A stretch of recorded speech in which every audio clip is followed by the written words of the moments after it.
अस्सलाम वालेकुम व्यूवर्स। आज हमारे साथ हैं डॉक्टर फैसल वली खान। आज हम बात करेंगे इस मौजू पे कि यूनिवर्सिटी की रैंकिंग्स किस तरह से होती हैं, आदर इंपॉर्टेंट है कि नहीं है। इसमें बिल्कुल दो राय हो सकती हैं। फिर हम बात करेंगे जो रिसर्च, मतलब किस तरह से लोगों को, क्या रिसर्च एथिक्स किस तरह के होने चाहिए, और फिर साइटेशन कार्टेल्स का जो डिस्कस किया डॉक्टर परवेज गुडबाई ने भी अपने आर्टिकल के अंदर, जो कि आजकल बड़ा वायरल हुआ हुआ ये आर्टिकल, कि यूनिवर्सिटीज को किस तरह से बिहेव करना चाहिए या क्या इंसेंटिव्स हों कि लोग प्रॉपरली काम करें, रिसर्चर्स जो हैं वो आगे बढ़कर रिसर्च को आगे बढ़ाएं, ना कि अपने आप को आगे बढ़ाएं। थैंक यू फैसल भाई, टाइम निकालने के लिए और मेरे शो पे आने के लिए। बहुत शुक्रिया Rahim. Always happy to be with you. Thank you Faisal भाई। चलो बात करते हैं, स्टार्ट करते हैं रैंकिंग से। जिस तरह हम ऑफलाइन में भी फिलहाल बात कर रहे थे कि रैंकिंग्स जो है, मतलब मेरे पर्सनल ओपिनियन से रैंकिंग्स इतनी ज्यादा मैटर नहीं करती। मैंने यूरोप में भी देखा है कि आपकी भी मतलब पीएचडी यूरोप से है, तो खैर मैंने यूरोप में भी मतलब इस बात को बड़ा नोटिस किया है कि वहां पर भी लोग रैंकिंग्स को इतना ज्यादा प्रेफरेंस नहीं देते। ऑब्वियसली एक नाम होता है कि यार ये यूनिवर्सिटी अच्छी है, ये यूनिवर्सिटी ओके है, एवरेज है, लेकिन रैंकिंग वाइज कि यार यही नंबर वन है और मुझे यही जाना है, इस तरह का सीन मैंने बहुत कम देखा वहां पर। पर्सनली मैं भी इस चीज में बिलीव नहीं करता कि रैंकिंग्स पे आपको जाना चाहिए, क्योंकि आपको जो आपको करना है, जो इंजीनियरिंग करनी है या जो भी साइंस आपको फॉलो करनी है, उसका डिपार्टमेंट देखिए वो कितना स्ट्रांग है, वो किस तरह के एलुमनाई निकाल रहा है, वहां पे आपको जाना चाहिए rather than ranking. But I think कि आपका क्या ओपिनियन है इस बारे रहीम, देखो साइंस में जो है ना, हमने ये सीखा है कि हम अपने प्रोफेसर से भी डिसएग्री कर सकते हैं। में? बिल्कुल, ठीक है दैट्स द कि ब्यूटी ऑफ हम लोग साइंस। अगर देखते हैं कि एक टॉपिक, एक चीज होती है वो बड़ी क्लियर नजर आ रही होती है कि ये ग्राफ है, उसके ऊपर हम 3-4 ओपिनियन रख सकते हैं बिल्कुल। और सारों की ओपिनियन दुरुस्त भी हो सकती है, हम्म, वो जिस एंगल से देख रहे होते हैं उस बिल्कुल। चीज को। तो इसी तरह मेरा ख्याल रैंकिंग वाले जो क्वेश्चन है उसको भी इस तरीके से देखा जा सकता है कि आप रैंकिंग किसी जगह पे इम्पोर्टेंट है, किसी जगह पे इम्पोर्टेंट नहीं है। ठीक है।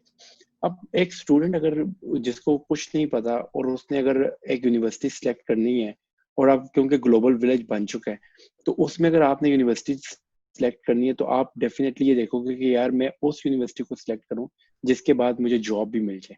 हम्म, ठीक है। हम्म, यानी डिग्री लेने के बाद मतलब मोस्टली जो लोग काम पढ़ना चाह रहे होते हैं वो उनका एम उस वक्त, जब वो एंटर होते हैं उस वक्त एम ये होता है कि हमने at the end of the day हमने बिल्कुल जॉब जॉब लेनी करना है, बिल्कुल। है। ठीक है। अब अगर तो उस पॉइंट ऑफ व्यू से फिर अब क्या हुआ कि क्योंकि स्टूडेंट्स की डिमांड है कि यार यूनिवर्सिटी की रैंकिंग बेहतर होनी चाहिए, हम्म, तो यूनिवर्सिटीज ने भी एक रेस अडॉप्ट कर ली। यूनिवर्सिटीज ने भी देखना शुरू कर दिया कि कौन से सिस्टम है जो रैंकिंग डिफाइन करते हैं, और वो सिस्टम किन चीजों की वजह से अपनी रैंकिंग को इम्प्रूव करते हैं, तो हम उन चीजों को इम्प्रूव करें। उसकी मेरा ख्याल है बेस्ट एग्जांपल, कि वो मैंने जर्मनी से मास्टर किया है, तो उसकी बेस्ट एग्जांपल मैं आपको जर्मनी की दूंगा। अगर आप 90 से 2000 के दरमियान अगर आप जर्मन यूनिवर्सिटीज को देखें तो वो टॉप 50 में या टॉप 100 में आपको जर्मन यूनिवर्सिटी, ये नहीं कि वो रिसर्च नहीं कर रही थी, हम्म, ये नहीं कि वो जो है नोबेल प्राइज नहीं विन किए हुए थे, बल्कि ये कि उनके पास अच्छे रिसर्चर्स भी थे, उनके पास अच्छी लैब्स भी थी, अच्छा काम भी करते, लेकिन वो टॉप यूनिवर्सिटीज में शामिल नहीं थी। हाँ भाई, और सही बात। और उसकी सबसे बड़ी वजह ये थी कि उनके पास इंटरनेशनल स्टूडेंट्स नहीं थे, ना हम्म, ही उनके पास इंटरनेशनल फैकल्टी थी। तो बिल्कुल। क्या हुआ कि 2000 के बाद उन्होंने एक शिफ्ट किया। मतलब मैं पर्सनली जो है जर्मनी में जब 2003 में गया तो मुझे समझ नहीं थी आती, यार ये हमें फ्री एजुकेशन क्यों दे रहे क्यों हैं। दे रहे ठीक है। हैं? तो मैंने अर्लंगन यूनिवर्सिटी से किया। अर्लंगन यूनिवर्सिटी का उस वक्त पता नहीं वो 700-600 में थी। आज अगर मैं देखूं तो अर्लंगन यूनिवर्सिटी में बहुत ज्यादा फॉरेनर स्टूडेंट भी हैं, और वो टॉप 300 में पहुंच चुकी है, और बड़े मतलब it's doing quite quite well. ठीक है। तो जो आपकी रैंकिंग थी वो आपने जिस तरह खोला चीजों को, आपने इंटरनेशनल स्टूडेंट से अट्रैक्ट किए, बिल्कुल। आपने फ्री एजुकेशन, तो यूनिवर्सिटीज ने खुद जो है आगे आने के लिए किया। अब हम्म, उसका यूनिवर्सिटीज को फायदा क्या हुआ? उसका यूनिवर्सिटीज को ये फायदा हुआ कि जब एक इंडस्ट्री ये देखती है कि यार यहाँ पे इंटरनेशनल रिसर्चर्स बैठे हुए हैं, बाहर की फैकल्टी भी आ गई डाइवर्सिटी हुई है, है, बिल्कुल। डाइवर्सिटी है, और ये लोग जो है बड़ा अच्छा काम भी कर रहे हैं, इनकी पब्लिकेशन भी ज्यादा चल रही हैं, तो वो आपके पास खुद ब खुद आना शुरू हो जाते हैं। You don't have to go and ask them please come and work with us. बिल्कुल हाँ। ये एक बहुत ठीक बड़ा है। फैक्टर है रैंकिंग का, यस यस। तो तो ranking, we have to be careful. We मेरा ख्याल है कि इसको जनरलाइज इस तरह कर सकते हैं कि यार ये टॉप 100 यूनिवर्सिटीज हैं, हम्म, उसमें अगर कोई या ये टॉप 20 यूनिवर्सिटीज हैं, उसमें अगर कोई 20 नंबर पे या 10 नंबर पे है, उसका इतना फर्क नहीं होगा। कितना फर्क है, सही बात जी। है। That's true. ठीक है, लेकिन लेकिन कुछ ये कि यूनिवर्सिटीज फाइट करती हैं बड़ा कि यार नहीं मैं नंबर 1 हूँ और ये नंबर 2 है, मतलब they want to be on top of one, वो कुछ राइवल्स होते हैं ऑब्वियसली, बट दैट्स अ हाँ सेपरेट नहीं डिबेट। बिल्कुल, हाँ बिल्कुल, लेकिन आप देखें इसी यही ये healthy competition I call it. आप अगर ये हेल्दी कंपटीशन ना होता तो कैम्ब्रिज के साथ ऑक्सफोर्ड कभी खड़ी ना होती, अगर हार्वर्ड के साथ एमआईटी कभी ना खड़ी होती। सही बात है। ठीक है, तो ये आप अगर देखें जिस जगह पे भी ये हेल्दी कंपटीशन हुआ, दो यूनिवर्सिटी से इकट्ठी ऊपर आ गई। ठीक है, स्टैनफोर्ड के साथ कैलिफोर्निया के साथ, आपको कैलिफोर्निया में लाइन लग गई यूनिवर्सिटीज की, क्योंकि हेल्दी कंपटीशन था। इधर कैलटेक आ गई, इधर आपके साथ स्टैनफोर्ड आ गई, फिर उसके बाद और इस सारे एरिया के अंदर एक अच्छा हेल्दी कंपटीशन रहा। ठीक है, तो उसने उस कंपटीशन ने सबको जो है बेहतर साइंस करने के लिए, बेहतर एंटरप्रेन्योर डेवलप करने के लिए और इन चीजों के लिए उसको सबको जैसे कहते हैं ना माइल किया कि यार ये है तरीकेकार जाने का आगे। आई थिंक ये बड़ा एक मतलब डिफरेंट ओपिनियन है जो मैं रखता हूँ, लेकिन ऑब्वियसली ये बात जो आपने की ना सारी कि यार इंडस्ट्री भी इस पे ज्यादा भरोसा करना इजी हो जाएगा, उनके पास ज्यादा मतलब आइडिया नहीं है कि यार इस यूनिवर्सिटी में हो क्या रहा है, to have a good idea या स्टार्ट करना कि यार यूनिवर्सिटी अच्छी भी है कि नहीं, या नोन भी है कि नहीं, या काम भी हो रहा है कि नहीं। Rankings are like one of the factors कि वो इसको जज कर सकते हैं। फिर आते हैं रिसर्च पे, रिसर्च पब्लिकेशंस पे, कि खैर डॉक्टर वडबाई ने भी लिखा इस पे कि यार हमारे पास पाकिस्तान में इस तरह की रिसर्च भी हो रही है जो कि सिर्फ ऑन पेपर रिसर्च हो रही है, जो एक्चुअली शायद एक्सपेरिमेंट्स ना भी कंडक्ट किए गए हों और फिर भी जो रिसर्च हो जाती है। अब इस तरह के वाकयात मेरे ख्याल है हम ये थोड़ा सा डिफिकल्ट टॉपिक है मेरे लिए भी इस पे बात करना, क्योंकि बात ये कि हम बहुत सारे नाम नहीं ले सकते हैं, बहुत सारी चीजों में हम अवॉइड कर जाते हैं चीजों को क्योंकि सिस्टम इस तरह का है। मैंने अपनी जो एक वीडियो बनाई अलग से भी, उसमें मैंने ये कहा कि हमें एक प्लेटफॉर्म प्रोवाइड करने की जरूरत है जहाँ पे अगर हम कोई चीज देख रहे हैं तो हम रिपोर्ट कर सकें। पहली चीज ये कि पहला सवाल मेरा ये कि इसका इंसेंटिव क्या है, क्यों लोग इतना ज्यादा इस चीज को करने के लिए रेडी रह जाते हैं, हो जाते हैं। एक मैं सिर्फ पाकिस्तान के पर्सपेक्टिव में बात नहीं कर रहा, ये पूरी दुनिया का एक मसला है। कोविड-19 की रिसर्च में भी हमने देखा कि बहुत ज्यादा फेक पेपर्स आए और फिर बाद में मालूम पड़ा कि तो फेक है, उस पर रिसर्च बिल्डअप नहीं होनी चाहिए। Obviously it takes time and effort कि अगर आपको कोई पेपर पढ़ रहा है तो फिर किस तरह से उसको आगे बढ़ाता है, तो क्यों लोग करते हैं और अगर इसको रोका जाए तो किस तरह रोका जाए। ये बड़ा मुश्किल क्वेश्चन है, इसका मैं कोशिश करूंगा या कम किया सिंपलीफाइड जाए, सा रोकना आई थिंक या इम्पॉसिबल है। रोकना। देखें दो तीन जगहों पे, दो तीन पहले तो ये समझना चाहिए कि फेक से हमारी क्या मुराद है। दो किस्म की फेक हो सकती है।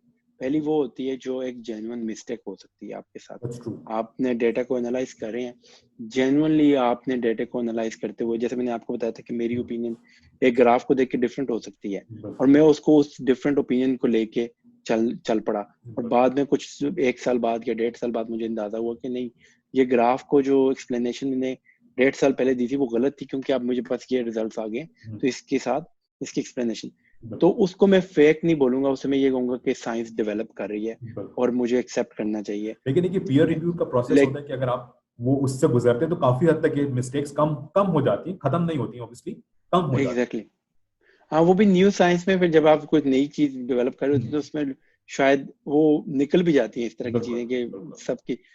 एक तो ये चीज आती है, दूसरी तो होती है जिसमें आप फैब्रिकेट करते हैं चीजों को, कि मतलब आपने ग्राफ लिया, आपके रिजल्ट्स ये आ रहे थे, आपने उसको चेंज करने की कोशिश की और उसको डिफरेंट तरीके से प्रेजेंट, जो आपके जहन में एक थ्योरी बनी हुई थी आपने उस थ्योरी को डिफाइन करने की कोशिश की और वो जो रिजल्ट्स हैं वो जल्दी वो पकड़ बड़ी जल्दी जाते हैं क्योंकि वो रिप्रोड्यूसेबल नहीं होते। ठीक है, और मेरा ये ख्याल है कि बड़ा कम होता है कि वो ऐसा काम जो है वो अच्छे जर्नल्स में बड़ा कम पब्लिश होता है। ठीक है, और अगर पब्लिश हो भी जाता है, अगर जो फेक रिसर्च होती है उसका जो मेरा ये ख्याल है कि वो जल्दी इस वजह से पकड़ी जाती है क्योंकि वो रिप्रोड्यूसेबल नहीं होती, तो उसके ऊपर साइंस आगे मूव नहीं कर सकती। ठीक है, आपकी नंबर ऑफ साइटेशंस इमीडिएटली कम हो जाती हैं क्योंकि कोई ऐसा आपने काम किया नहीं होता जिसके ऊपर बेस करके लोग आगे चलना शुरू कर दें। तो वो मुझे ये लगता है कि वो आपको इतना फायदा लॉन्ग टर्म्स नहीं दे रही होती है एज अ रिसर्चर। ठीक है, मे बी स्मॉल गेन्स आपको दे रही हो। अब इस पॉइंट ऑफ व्यू से मेरा ख्याल है कि मैं खुद भाई को समझ सकता हूँ कि वो ये कहते हैं कि पाकिस्तान के सिस्टम के अंदर जब आप फैकल्टी की प्रमोशन की बात करते हैं तो आप कहते हैं कि जी 10 पब्लिकेशन होनी चाहिए और वो 10 पब्लिकेशन प्रोड्यूस करने के लिए लोग पता नहीं क्या कर देंगे, ठीक है। तो वो उस पॉइंट ऑफ व्यू से तो मैं ये बात अंडरस्टैंड करता हूँ कि वो जो नंबर ऑफ पब्लिकेशंस की गेम है उसमें ये फेक जो आपकी पब्लिकेशंस हैं वो थोड़ा बहुत आपको फायदा दे सकती है। लेकिन जो है इसके अलावा ओवरऑल साइटेशंस की गेम के अंदर या एज फैक्टर्स में या इन चीज़ों में मेरा ख्याल है कि वो ये जो है डेटा मैनिपुलेशन जो है वो इतना बड़ा इफेक्ट नहीं क्रिएट कर सकती। Again this is my opinion, it can तो और इसको मतलब आपकी नजर में जैसे परवेज भाई ने एक सजेशन दिया कि हर पेपर पब्लिश करने से पहले एक प्रेजेंटेशन की जाए, तो मैं मतलब पर्सनली से एग्री नहीं करता हूँ यार। It's like it's not science कि आप एक मिलिट्री स्कूल नहीं चला रहे हैं कि नहीं आपने तो अगर पब्लिश करना है आप भाई पहले आप प्रेजेंटेशन दें और ये मतलब बॉडी आपको अप्रूव करेगी तो आप एप्लीकेशन करेंगे। कॉन्फ्रेंस होनी चाहिए, टॉक्स होनी चाहिए, मतलब एक दूसरे का डेटा शेयरिंग होनी चाहिए ताकि हम आगे बढ़ सकें साइंस में। लेकिन इस मकसद से प्रेजेंटेशन होना कि यार आप लोग मुझे यहाँ पे हम करप्शन का एलिमेंट बढ़ाने देंगे कि यार लोग बोलेंगे अच्छा ये मेरे ही लोग हैं मैं इनको ही बुलाऊंगा, व्हाटएवर। मतलब यहाँ पर भी हम खेल सकते हैं अगर यही करना है तो हमें माहौल इस तरह का बनाना है कि हम इस चीज को जड़ से निकालें रादर देन हम न्यू वेज क्रिएट करें। हाँ यार, असल में मसला ये है कि एक और चीज, खैर ये क्वेश्चन आपका मैं आंसर करता हूँ लेकिन उससे पहले मैं थोड़ा 2-4 लफ्ज प्रोफेसर साहब के बारे में कहना चाहता हूँ। It's a great teacher. अक्सर पाकिस्तान में उनके ऊपर तनकीद ये करना शुरू करते हैं लोग जिन्होंने साइंस में क्या किया है। मेरा ये ख्याल है कि एक जो उस्ताद होता है ना उसका काम होता है इंस्पायर्ड करना लोगों को। और अगर पाकिस्तान में 80s के अंदर लोगों को किसी कोई बंदा जो है बाहर से आके उसने लोगों को इंस्पायर किया, उसने लोगों को बताया कि फिजिक्स ही एक्चुअली पाकिस्तान इसी में तरक्की करना चाहिए पाकिस्तान को, ये it can change everything for you, ठीक है। और कितने मैंने आज तक अपने जिस बंदे से मिला हूँ जो बंदा वैसा से पढ़ के आया है, he thinks very high about me. वो यही कहता है कि मेरा साइंस का जो इंटरेस्ट था वो उनकी वजह से था। तो मेरा ये ख्याल है कि ये इस चीज पे एक तो ये कि लोग जो अक्सर जज करना शुरू कर देते हैं उनको कि देखो जी उन्होंने साइंस में क्या, he is a teacher, he inspired you, ठीक है। उसने साइंटिस्ट पैदा कर दिए, ठीक है। और वो आमिर हों या दिलावर हों या जो भी हों, वो दे आर ऑल सक्सेसफुल, ठीक है। और वो सारे उनके स्टूडेंट हैं। उनकी जितनी साइंस है, जितनी उनकी साइंस में खिदमत उनके स्टूडेंट्स की हैं, all credit goes to him कि उन्होंने फंडामेंटल्स दे दिए, उन्होंने इंस्पायर कर दिया, उन्हें डायरेक्शन दे दी कि आपने सोचना कैसे। तो ये चीज होगी। अब आते हैं कि आपका जो असल क्वेश्चन था प्रेजेंटेशन कि वो प्रेजेंटेशन वाला, देखिए मसला ये है कि 40 इयर्स आप पाकिस्तान के ब्यूरोक्रेटिक सिस्टम में रहे और आपने अपने इर्द गिर्द इतनी सारी नाइंसाफियां देखी होते हुए, जिसमें लोग जो है फैब्रिकेशन भी कर रहे हैं। ऐसे लोग जो इतने ब्राइट नहीं थे, they got successful because they have link. और तो वो मैं अंडरस्टैंड कर सकता हूँ कि वो जिस I would call it frustration के उससे जो आप एकदम कहते हैं कि नहीं ये ऐसे ही होना चाहिए। लेकिन मेरा ख्याल है कि अब चीजें काफी हद तक चेंज हो गई हैं। इंटरनेशनल कॉन्फ्रेंसेज में लोग जाते हैं, अपने रिजल्ट प्रेजेंट करते हैं, इससे पहले कि वो पब्लिश करें अपने काम को पहले प्रेजेंट करते हैं। They stand for their results, उनसे क्वेश्चंस आंसर किए जाते हैं, एक्सपर्ट्स बात करते हैं। फिर उसके बाद नेक्स्ट मरहला आता है कि उन रिजल्ट्स को मजीद कंपाइल किया जाता है, उनको पीयर रिव्यूड जर्नल्स में भेजा जाता है, जो कि अगेन काफी मुश्किल होता है वहां पे भी डिफेंड करना। बड़े बड़े कमेंट्स आ जाते हैं, ठीक है। और फिर उसके बाद जाके किसी स्टेज पे आपकी पब्लिकेशन होती है। तो उसमें अगर एक बंदा या आपने एक या दो कैसे ऐसे देखे हैं जिसमें चीजें मतलब ठीक नहीं लग रही, तो मेरा ख्याल है कि उनको इग्नोर कर देना चाहिए। क्योंकि अगर आपकी ओवरऑल प्रोसेस जो है वो इम्प्रूव हो चुका हुआ है, उसमें चीजें बेहतरी की तरफ जा रही हैं, तो उनको मेरा ख्याल है इग्नोर करना चाहिए। और इसी बात, आपका सवाल तो नहीं है लेकिन मैं रिसर्च से एक छोटी सी चीज कहना चाहता हूँ यहाँ पे कि यार असल में हम एक और भी गलती करते हैं कि हम इमीडिएटली जो है ना, हम उठाते हैं पाकिस्तान की यूनिवर्सिटीज को और कंपेयर करना शुरू करते हैं। देखो जी सिंगापुर की जो यूनिवर्सिटी है, नेशनल यूनिवर्सिटी ऑफ सिंगापुर, वो कितनी तरक्की कर गई है, और जी हांगकांग जो है वो नवी यूनिवर्सिटी से कितनी तरक्की कर गई है। तो भाई बात ये है कि अगर आप नेशनल यूनिवर्सिटी ऑफ सिंगापुर का बजट देखें ना, एनुअल बजट, तो वो $1.1 बिलियन का बजट है, ठीक है। और इसी तरह अगर आप हांगकांग बड़ी छोटी यूनिवर्सिटी है, अगर आप उसका बजट देखें तो वो भी जो है $300 मिलियन के करीब बजट है एनुअल, जो रिसर्च पे वो स्पेंड कर रहे हैं। और अगर आप हायर एजुकेशन कमीशन का बजट देखें पाकिस्तान का, तो वो इट्स एन एम्बैरसिंग बजट के वो हमारा जो है मेरा ख्याल 300 to 400 मिलियन डॉलर है, ठीक है, पूरी हायर एजुकेशन का। This puts the things straight ना फॉर यू ना, कि आप किसके साथ कंपेयर कर रहे हैं। आप पाकिस्तान की सारी यूनिवर्सिटीज का बजट, या चलो हायर एजुकेशन कमीशन का बजट जो है उसको कंपेयर कर रहे हैं सिंगापुर की यूनिवर्सिटी के साथ, और आप उससे बहुत नीचे हैं।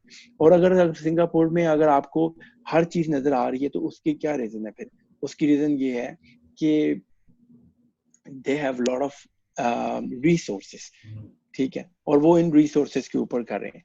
2019 से 20 के दरमियान जो बजट था हमारा HEC का, 2020 से 21 का जो बजट है वो सेम बजट रहे, कोई बजट में चेंज नहीं आई, लेकिन उसके दौरान डॉलर की जो कीमत है उसमें जमीन आसमान का फर्क आ गया। तो अगर मैंने एक पंप खरीदना है बाहर से, ठीक है, वो पहले मैं 2 लाख का खरीद रहा था, अब मैं वो 3.5 लाख का खरीद रहा हूँ। यू गॉट माई पॉइंट, क्या बेसिकली हमने बजट कम कर दिया। हालांकि सेम है, लेकिन ऑब्वियसली जहाँ से हमें, क्योंकि we are importing most of the parts and everything, all the chemicals, तो फिर जाहिर है it takes a big toll on that. Exactly. तो खैर ये एक छोटा सा ये भी प्रॉब्लम हमारे साथ चल रहा है कि हम लोग जो है ना, हमारे पास बजट के कंस्ट्रेंट्स मौजूद हैं, ठीक है, और उनके अंदर ही रह के हमने जो है ना मूव करना है, तो फिर उस तरह थोड़ी सी चीजें ज्यादा चैलेंजिंग हो जाती हैं। बिल्कुल। आई थिंक ये एक बड़ा ही अच्छा डिस्कशन रहा हमारा कि यूनिवर्सिटी रैंकिंग्स इंपॉर्टेंट है नहीं है, और अगर डेटा किस तरह से चल रहा है और हमें क्या करना चाहिए, कि फिलहाल अगर हम ओवरऑल सिस्टम अगर इम्प्रूव कर रहा है तो we can try to close our eyes on that part, या ठीक है वो भी इम्प्रूव होगा आहिस्ता आहिस्ता, it's part of system, let it grow, कि वो वहां से हटकर लेवल तक पहुंचे कि उसके बाद ये चीज एग्जिस्ट ही ना करे कि हम डेटा फेक करें। I think thank you Faisal भाई for taking out time and being on my show. Welcome, thank you. इसी के साथ खुश रहें और जिंदगी में आने वाले सरप्राइजेस को एंजॉय करें।